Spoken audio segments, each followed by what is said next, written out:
네, 여기는 서울 월드컵 경기장입니다. 오는 2월 28일 토요일 드디어 K리그1이 개막을 합니다. 그리고 이 개막전에 인천 유나이티드와 FC 서울의 경인 더비가 성사되었습니다. 경인 더비를 맞이해서 여기 서울 월드컵 경기장에서 인천 축구 전용 경기장까지 걸어가 보려고 합니다. 버스 없습니다.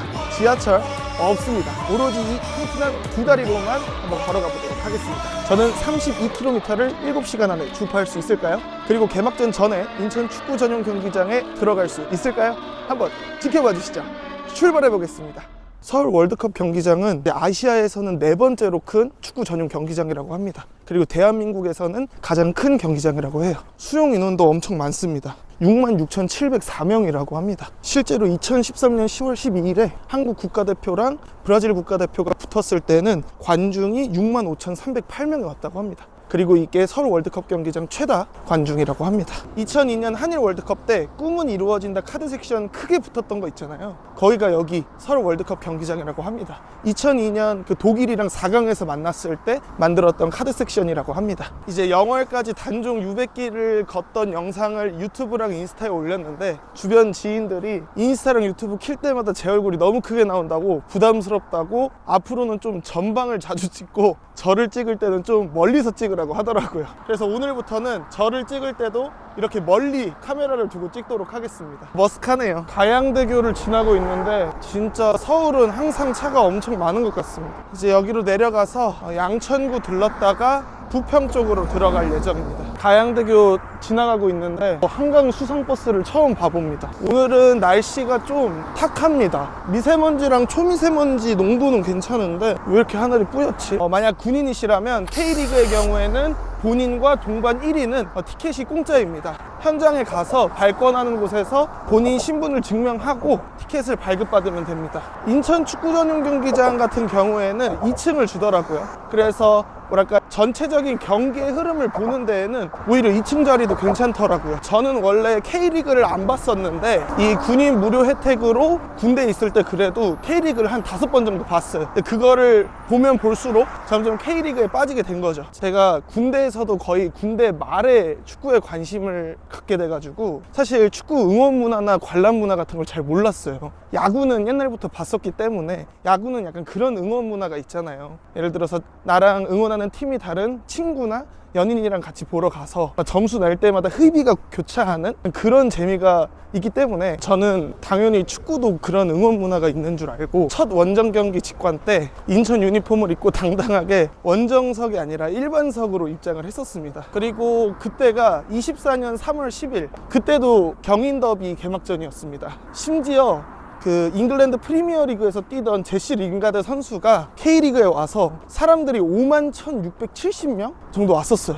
2013년에 K리그 승강제 도입하고 최다 관중 수였다고 합니다. 그러니까 5만 명이 넘는 사람들이 저를 보면서 얘 뭐지? 뭐 이렇게 봤던 겁니다. 심지어 저는 그때까지도 뭐가 문제인지 몰랐습니다. 그러다가 이제 한 전반 중간쯤에 스태프분들이 오시는 거예요. 그래서 이제 이유를 설명해 주신 겁니다. 원정 팬들은 원정석이 아니면 입장할 수가 없다라는 거를 스태프분들이 알려주셔서 나가게 됐죠. 근데 너무 감사하게도 원정석 티켓을 따로 구해 주시고 다음부터 이러지 말라고 알려주셔서 지금도 그때 생각만 하면 스태프분들 그리고 또 팬분들한테도 죄송하기도 하고 멋쩍은 좀 웃음이 나오네요. 2번 다시 그런 실수는 안 합니다. 각 스포츠 종목 응원 문화마다 재미 요소라든지 매력이 다른 것 같습니다. 야구 같은 경우는 희비가 갈리는 그런 장면에서 재미를 좀 얻을 수 있는 것 같고 축구 응원 문화 같은 경우에는 확실히 열정적으로 응원하다 보니까 몰입 같은 게 잘 되더라고요. 지금 서울 양천구 지나서 경기도 부천에 들어왔습니다. 경인 더비도 라이벌 매치로 유명하지만 K리그 내에서 또 유명한 라이벌 매치들이 많잖아요. 대표적으로 포항 스틸러스랑 울산 HDFC의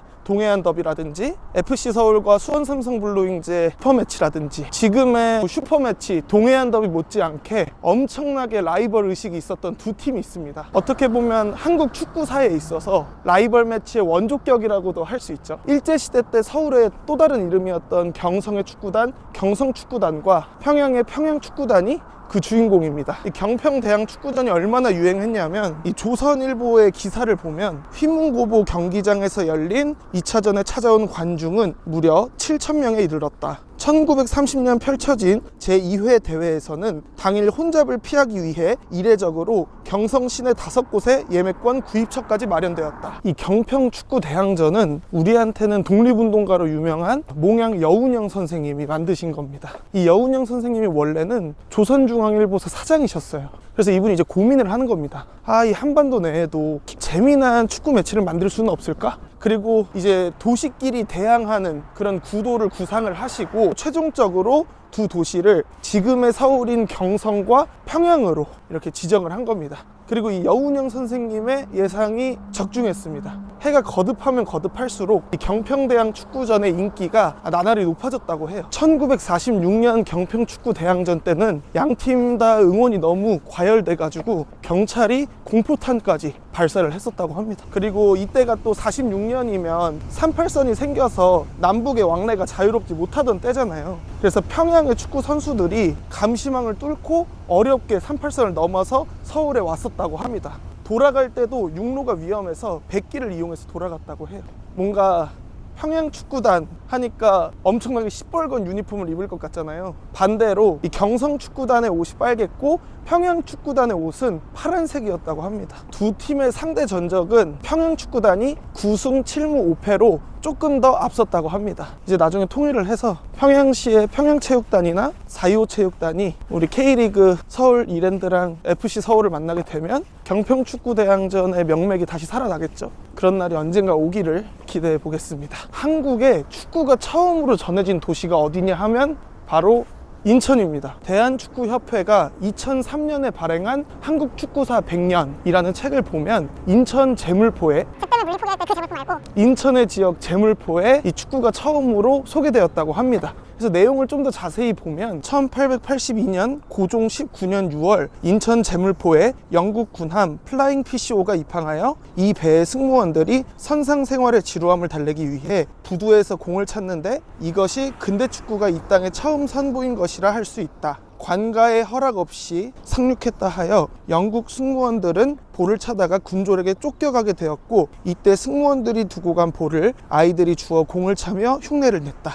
이것이 바로 근대식 축구가 우리나라에 도입된 시초였다. 그로부터 1개월 뒤에 영국 군함 앵가운드 호가 제물포에 입항했는데 이 배의 선원들은 정식으로 상륙 허가를 받아 훈련원, 지금의 서울 동대문 운동장 근처에서 휴식을 취하며 축구를 즐겼다고 한다. 이때 많은 사람들이 몰려들어 공차기 놀이를 신기하게 구경하였다고 한다. 지금 부천 지나서 인천광역시에 들어왔습니다. 생각보다 인천까지는 멀지가 않네요. 지금 15km 정도 걸었고 15km 더 걸어가야 됩니다. 우리나라에 처음으로 축구를 전해줬다고 알려진 이 플라잉 PC호는 1882년 7월에 있었던 군인들의 반란 이모군란과도 굉장히 밀접한 관련이 있습니다. 먼저 이모군란에 대해서 간단하게만 말씀을 드리자면 조선은 서구식 신식 군대에 힘을 못 씁니다. 거의 속수무책으로 당하기 때문에 신식 군대의 필요성 그리고 군대 개편의 필요성을 느낍니다. 그래서 우선 조선 조정에서는 5군형 체제였던 군대를 무이형, 장어형, 총 2형으로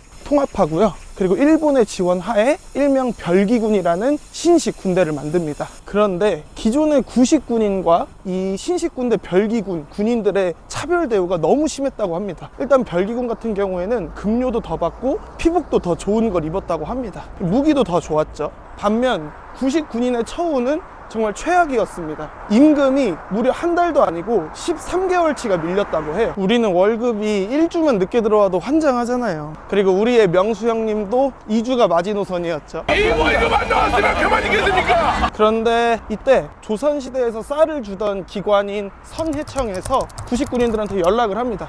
야, 전라도에서 쌀 왔어. 일단 한 달치라도 받아가. 이렇게 연락이 옵니다. 13개월 밀려있긴 하지만 한 달치라도 받을 수 있는 게 어디였겠습니까? 그래서 선해청에 이제 구식 군인들이 가게 되는데 그 쌀을 받고 나서 양을 확인해 보니까 원래 받아야 되는 양의 반이 채 안 됐다고 합니다. 그리고 그 쌀을 꺼내 봤는데 쌀에 모래랑 쌀 벼가 엄청 섞여 있었다고 합니다. 그래서 이걸 항의하자 이제 선해청에 있던 관리들이 약간 조롱 아닌 조롱을 하는 거죠. 이를 참지 못하고 구식군인들이 선해청 관리들을 때리고 또 선해청 건물을 부셨다고 합니다. 이 내용이 조선 조정에도 올라가게 돼요. 오죽했으면 고종이 13개월을 참았다고? 13개월 참은 게 더 대단하다. 이런 이런 반응을 보입니다. 근데 그런 거 치고 조선 조정이 해결을 적극적으로 하지 않아요. 오히려 구식군인의 처벌을 강하게 하고 뭐 이런 것들이 이제 쌓이고 쌓여서 결국 이무군란이라는 사건으로 이제 터지고 맙니다. 구식군인들이 이제 정말 제대로 반란을 일으킨 거예요. 결국 구식 군인들이 일본 공사관을 습격해서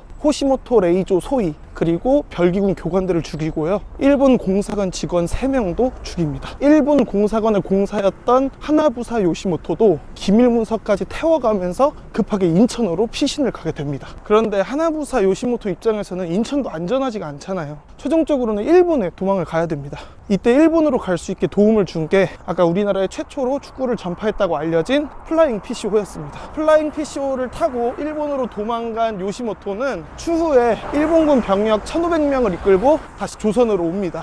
그리고 불평등 조약인 제물포 조약을 바로 이곳 인천에서 맺는 거죠. 역사가 신기하게 하나같이 다 연관이 되어 있습니다. 오늘 서울 마포구 양천구 지나서 부천시 찍고 인천에 들어왔는데요. 오늘 걸으면서 산은 처음 보는 것 같습니다. 인천 유나이티드가 시민구단 중에서 유일하게 강등당하지 않은 구단이라는 타이틀이 있었거든요. 그런데 이제 작년에 강등을 당하게 되면서 그 타이틀을 잃어버리게 되었습니다. 하지만 그럼에도 1년 만에 K리그1으로 바로 복귀를 했죠. 그래서 이 K리그에 대해 조금 말씀을 드리자면 K리그는 1983년에 창설이 됐습니다. 그리고 2부는 2013년에 창설이 됐죠. 최초의 이름은 슈퍼리그였다고 합니다. 그런데 정부가 1년 만에 너네 외래어 사용 좀 자제해라. 그래서 축구 대제전이라는 밤티나는 이름으로 변경이 되게 됩니다. 이후에도 한국 프로축구 대회 코리안 리그라는 이름으로 변경이 되었다가 1998년부터는 K-리그가 되었습니다. 2010년에는 이 K리그의 하이픈을 빼면서 지금 우리가 접하고 있는 K리그가 완성이 됩니다. 이 뭐 K리그 이렇게 무시들 하시지만 사실 K리그가 아시아에서 보면 최초의 현대식 프로 축구리그입니다. 그리고 관중수도 되게 적다고 생각하실 수도 있는데 그렇게 적지 않아요.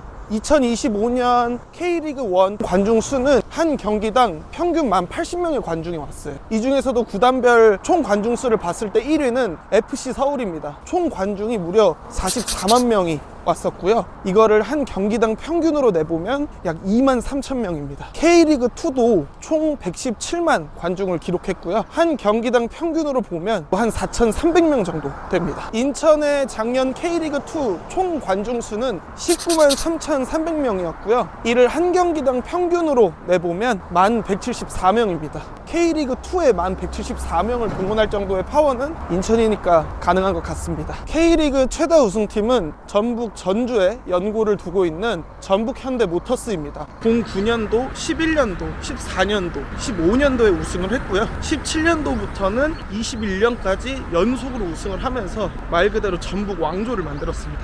그리고 이번 2025 시즌에 또 추가로 우승을 함으로써 총 10번의 우승을 했다고 합니다. 엄청나죠? 그 다음으로 많은 우승을 차지한 팀은 성남FC라고 합니다. 93, 94, 95년도 그리고 01, 02, 03년도 그리고 이제 2006년도에 마지막 우승을 함으로써 총 7회의 우승을 했다고 합니다. 그리고 이 외에도 포항 스틸러스와 울산 현대가 각 5회씩 우승을 했고요. 그리고 수원 삼성 블루윙즈는 4회의 우승을 했다고 합니다. K리그 통산 최다 득점자는 포항, 성남, 전북 그리고 영국의 미들즈브러에서 뛰었던 이동국 선수입니다. 통산 228개의 득점을 올렸다고 합니다. 그리고 결승골도 63골로 최다 결승골 득점자라고도 합니다. 지나가고 있는데 차량 버스 스티커에도 인천 유나이티드 승격 스티커가 붙어 있습니다. 인천 유나이티드가 2003년에 창단이 됐는데 창단 첫 해부터 여기 순위 축구 전용 경기장을 썼던 건 아닙니다. 2004년부터 2011년까지는 SSG 쓱 야구팀이 경기하고 있는 문학야구장 바로 옆에 있는 인천 문학경기장 주경기장을 사용했었습니다. 그러다가 2012년에 여기 도원역 앞에 인천 축구 전용 경기장이 만들어지면서 일로 넘어오게 된 겁니다. 인천 문학경기장 주경기장은 그 2002년 한일 월드컵 때도 경기를 했었습니다. 우리나라가 포르투갈이랑 붙었을 때 박지성 선수가 가슴으로 트래핑 한번 하고 발로 또 한번 치고 왼쪽으로 슛을 때려서 골을 넣어서 1대0으로 이겼었죠. 그리고 월드컵 16강 진출을 확정을 했었죠. 그 역사적인 경기를 문학경기장 주경기장에서 했었습니다. 인천 축구 전용 경기장은 신기하게 스타디움 센트럴 시티라는 아파트가 경기장 바로 옆에 붙어 있습니다. 그래서 인스타 보니까 여기 사시는 분이 막 그라운드 향해서 소리 지르는 그런 재밌는 쇼츠? 릴스도 봤던 것 같습니다. 저기로 가다 보면 홈플러스가 나옵니다. 인천 경기장이랑 붙어 있어서 너무 좋았는데 이번에 결국 폐점을 한다고 하더라고요. 인천 축구 전용 경기장 수용 인원은 18,173명인데 이게 2012년 개장한 이후로 2024년까지 매진됐던 사례가 없었다고 합니다. 그런데 아이러니하게도 이 강등 당한 해인 2025년 3월 1일 수원이랑 붙었던 수인선 더비 때 개장 이후 13년 만에 처음으로 완판이 됐다고 합니다. 저도 작년에 여기 인천 홈에서 하는 수인선 더비는 2번 다 봤었는데요. 진짜 재밌더라고요. 인천 축구 전용 경기장은 이 설계할 때부터 볼턴 윈더러스 FC 홈구장인 유니버시티 오브 볼튼 스타디움을 벤치마킹해서 지었다고 합니다. 그래서 뭔가 전체적인 느낌이 볼튼 스타디움이랑 굉장히 비슷하다고 해요. 보시면 아시겠지만 관중석이랑 그라운드의 거리가 굉장히 가깝습니다. 저는 첫 직관을 갔다가 너무 놀랐던 게 경기장 거의 맨 앞줄에서 봤는데 풀내음이 나더라고요. 와, 그래서 진짜 생생하게 볼 수 있는 구장이어서 개인적으로 인천 팬이 아니시더라도 뭐 원정 올 때 꼭 맨 앞에서 보는 걸 진짜 강추드립니다. 볼턴 윈더러스에서 뛴 적이 있는 이청용 선수도 이번에 인천으로 이적을 했죠. 아주 든든한 얼굴들입니다. 지금 시각 6시 30분입니다.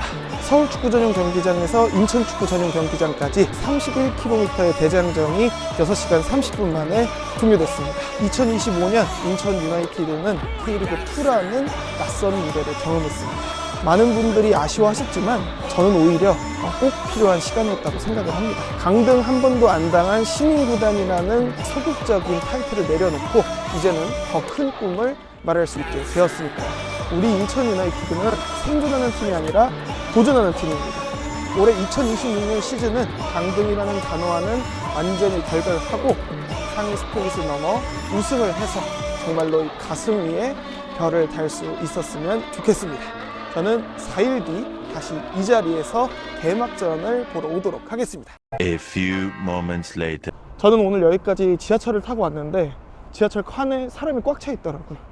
지금 경기장 안에도 사람이 엄청 많은데 전석 매진이 되었다고 합니다. 우선 마실 것 좀 밖에서 사고 다시 경기장 안으로 들어가도록 하겠습니다.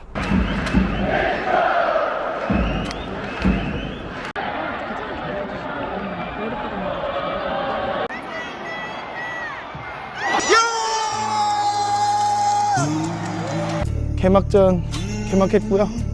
개막했습니다. 이렇게 또 개막전이 종료가 됐는데 결국 경인 더비에서 또 2대1로 서울한테 지고 말았습니다. 개인적인 소감으로는 아직 좀 수비가 불안하다. 두 번째 골은 서울 조용욱 선수가 감각적으로 넣기는 했는데 첫 번째 골은 안 먹힐 수도 있지 않았나. 그래도 다행인 건 아직 무고사의 피니시는 살아있다.